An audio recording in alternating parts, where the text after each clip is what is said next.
কেমন হবে যদি আমাদের নরসিংদীর মাটি থেকে প্রায় 100 ফিট উপরে নিজের বন্ধু বান্ধব নিয়ে একটি রাত কাটানো যায়। হ্যাঁ, আজকে এমনই একটা ভয়াবহ সৌন্দর্যের গল্প শোনাবো আপনাদের। আর আজকের ভিডিওটা হলো আমার মতো একজন পাহাড় প্রেমীদের জন্য। আসসালামু আলাইকুম এভরিওয়ান, কি অবস্থা সবার? আশা করি সবাই ভালো আছেন। আলহামদুলিল্লাহ, আপনাদের দোয়ায় আমিও অনেক ভালো আছি। আর আজকের ভিডিও ইন্ট্রো দেখে বুঝে গিয়েছেন যে আজকের ভিডিওটা কি নিয়ে হতে চলেছে। আজকের ভিডিও হতে চলেছে হলো আমাদের মতো যারা পাহাড় প্রেমী আছে, পাহাড় দেখতে খুবই ইচ্ছা করে এবং পাহাড় দেখতে খুবই মন চায়। আজকে যাত্রা শুরুটা হলো নরসিংদী স্টেশন থেকে। নরসিংদী স্টেশন থেকে আমরা চলে যাবো হলো চট্টগ্রাম স্টেশনে। তো আমরা যেহেতু ট্রেনে করে চট্টগ্রাম যাব, তো ট্রেন ছাড়ার 1 ঘন্টা আগে আমরা স্টেশনে দাঁড়াই। তো এখন যেহেতু ঈদের সিজন, তো ট্রেনে যাত্রী অনেক বেশি। আর যেহেতু আমাদের কাছে কোনো টিকিট নাই, আমরা স্ট্যান্ডিং টিকিটে যাব। আর যারা টিকিট কেটে সিটে বসে যাইতে চান, তারা অবশ্যই ভ্রমণের 1 সপ্তাহ আগে আপনারা রেল সেবা অ্যাপস থেকে টিকিট কেটে নেবেন। আর আমরা যেহেতু মহানগর ট্রেন দিয়ে যাইতেছি, মহানগর ট্রেন 10টা 20-এ নরসিংদী স্টেশন থাকে। আর যেহেতু ঈদ সিজন, তো ঈদ সিজনের কারণে কিন্তু ট্রেনটি 1 ঘন্টা লেটে আসে। ট্রেনটি 1 ঘন্টা লেটে ছাড়লেও কিন্তু প্রায় ঠিক টাইমেই এখানে এসেছে, ভোর 5টা বাজে। আর যারা ট্রেনে ভ্রমণ করবেন ঈদ সিজনে, তারা কিন্তু অবশ্যই পকেট সাবধানে রাখবেন, কারণ ছিনতাইকারী অনেক বেশি বেড়ে গেছে। আর আমরা যেহেতু নরসিংদী থেকে চট্টগ্রাম এসেছি ট্রেনে করে, তো স্ট্যান্ডিং টিকিটের ভাড়া পড়েছে 370 টাকা করে জন প্রতি। তো আমরা যেহেতু নরসিংদী থেকে উঠেছি, তো নরসিংদী থেকে চট্টগ্রাম আসতে 6 ঘন্টা লেগেছে। তো 6 ঘন্টা দাঁড়িয়ে কিন্তু আমরা এসেছি নরসিংদী থেকে চট্টগ্রাম। আর আমরা যেহেতু বান্দরবান আলীকদম যাব, তো আরো যেহেতু 4-5 ঘন্টা গাড়িতে থাকতে হবে, এই জন্য আমরা সবাই এইখান থেকে নাস্তা করে নেব। তো এখান থেকে জন প্রতি 80 টাকা করে নাস্তা করে এইখান থেকে সেনজি দিয়ে চলে যাব নতুন ব্রিজ, জন প্রতি 30 টাকা করে। আর সেনজির ভাড়াটা অবশ্যই আপনারা সেনজিওয়ালাদের সাথে ভালো করে কথা বলে নেবেন, কারণ ওইখানকার সেনজিওয়ালারা অবশ্যই কাউল করবে। তো নতুন ব্রিজ এসে আপনারা অবশ্যই ভিআইপি একটা বাস দেখে চলে যাবেন চকরিয়ার উদ্দেশ্যে। জনপ্রতি ভাড়া পড়বে 200 টাকা করে। যারা বাসে চলাফেরা করতে পারেন না বা আগে কখনো বাসে উঠেন নাই, তারা অবশ্যই জানালার সাইডে বসবেন, কারণ এখন থেকে 3 ঘন্টা প্রায় আপনাকে বাসে বসে থাকতে হবে। তো চট্টগ্রাম থেকে আমরা ঈগল বাসে উঠি। ঈগল বাসে উঠে আমরা অর্ধেক রাস্তা আসার পরে কিন্তু আমাদের বাসটি অ্যাক্সিডেন্ট করে। আল্লাহর রহমতে আমাদের কোনো ক্ষয়ক্ষতি হয় না। আমরা যখন চট্টগ্রাম থেকে বাসে উঠি, তখনই কিন্তু ঝিরিঝিরি বৃষ্টি হয়। তো ঝিরিঝিরি বৃষ্টির কারণে রাস্তা অনেকটা পিছিল হয়ে যায়। তো ব্রেক ধরার পর স্লিপ কেটে কিন্তু সরাসরি এই হানিফ বাসের সাথে মাইর খায়। তো আল্লাহর রহমতে এবং বাবা মার দোয়া আছে বিদায় আজকে কোনো দুর্ঘটনা হয় নাই। আল্লাহ না করুক আজকে যদি কোনো দুর্ঘটনা হয়ে যেত, তাহলে চট্টগ্রাম থেকে আমরা নরসিংদী কি একটা অবস্থা হতো একমাত্র আল্লাহই জানে। তো যাই হোক, এখানে বসে থেকে একটু রেস্ট করে আমরা আবারও রওনা দিয়ে দিই চকরিয়ার উদ্দেশ্যে আরেকটি নতুন বাসে করে। তো দেখতে দেখতে চলে আসলাম আমরা হলো চকরিয়ায়। তো চকরিয়া এসে এখানে আমরা একটা চাঁদের গাড়ি রিজার্ভ করার কথা বলতেছি, কারণ হলো আমরা যেহেতু 8 জনের জন্য কিন্তু এক্সট্রাকৃতভাবে চাঁদের গাড়ি নেওয়া যাবে না। যেহেতু চাঁদের গাড়ি ছাড়ে হলো 12 থেকে 13 জন হলে, তো আমরা কিছু লোকের জন্য এখানে ওয়েট করতেছি চাঁদের গাড়িতে একসাথে যাওয়ার জন্য। তো আমরা যেহেতু বান্দরবানের আলীকদম আবাসিক যাব, এই জন্য আমরা এখান থেকে একটা চাঁদের গাড়ি রিজার্ভ করে নেই। আর চাঁদের গাড়ি যেহেতু এখান থেকে 12 জন নিয়ে আলীকদমের উদ্দেশ্যে রওনা দেয়, আর আমরা আছি হলো 8 জন। তো বাকি 4 জন আমাদের নরসিংদী থেকে কিন্তু আরেকটা টিম রওনা দেয় বান্দরবান আলীকদমের উদ্দেশ্যে। তো ওদেরকে আমাদের সাথে নিয়ে নেই। তো বর্তমানে একটি চাঁদের গাড়িতে আমাদের নরসিংদী থেকে টোটাল আছি 12 জন। যেহেতু আমরা নরসিংদীর মানুষ একসাথেই আছি, তো এখানে আর কোনো ভয় নাই। চকরিয়া থেকে চাঁদের গাড়িতে ওঠার পর 2 থেকে 3 মিনিট পর এরকম ভিউ দেখতে পারবেন। আরেকটি কথা বলতেই ভুলে গেছি, যারা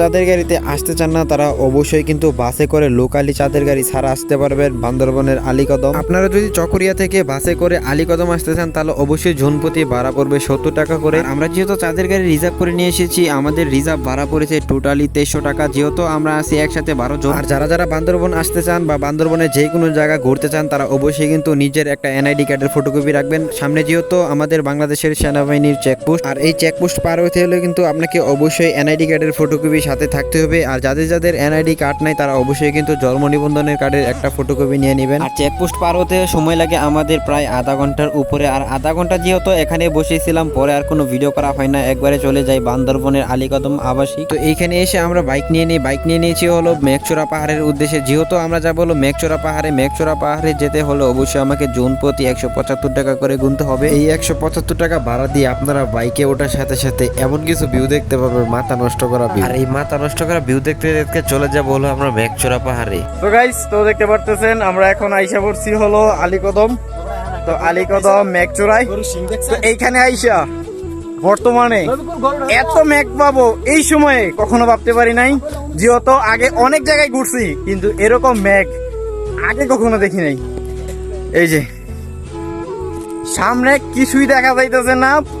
আপনারা অলরেডি হয়তো সিনেমেটিক শটে দেখতে পারছেন যে কতটুক মেঘ এখানে হইতে পারে, একটু আন্দাজ করেন। এই যে গাইস ভিউ দেখেন, ওইখান থেকে এখানে নিচে নামছি, এত পরিমাণ আজকে মেঘ পড়ছে এই টাইমে, যেহেতু এখন সম্ভবত হয়তো 12টা বাজে। এই মুহূর্তে এত মেঘ থাকবে পাহাড়ি এলাকায় বা পাহাড়ে বান্দরবনে কখনো আশা করি নাই। প্রচুর মেঘ, আর আজকে ওয়েদারটা তেমন ভালো না, এই জন্য হয়তোবা আরো বেশি মেঘ করছে। তো সাথে থাকেন, ভালো কিছু দেখানোর চেষ্টা করব, এনজয় আপনারা করবেন, আমরাও করব। এই যে গাইস,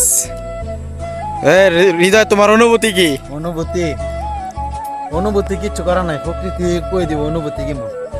হ্যাঁ সাইবল, তোমার অনুভূতি কি? ভালো লাগছে, গেলে লাগলো 5 লাখ 10 লাখ। খুব ভালো লাগছে, তাও গুইরা ভাল পাইছি। হ্যাঁ খুব ভালো লাগছে। বর্তমানে মাত্র আইছি, এই সময় কিন্তু গুইরা অনেক ভাল পাইছি। যেহেতু আমরা এখানে জুমগন নিয়েছি, আমরা যার কাছ থেকে জুমগন নিয়েছি তার সাথে এখন দেখা করতে হবে। যেহেতু ওনার নিচে আছে, আমরা এখন নিচে যেতেছি। আপনারা সামনে যে কটেজগুলো দেখতে পাচ্ছেন, প্রথমে আমরা এই চেষ্টা করেছিলাম এই কটেজগুলো নেওয়ার জন্য। 300 ফিট উপরে উঠছি এখন, শরীরের অবস্থা ঘাম পাইয়া বাইয়া পড়তেছে। কি পার হারাইবা নাকি? বর্তমানে এত কাই লাগতেছে বলার বাইরে, আপনাদেরকে বলে বোঝাতে পারবো না। আপনি কি কন? দেখেন ভিউ, সব কিন্তু মেঘ মেঘ মেঘ।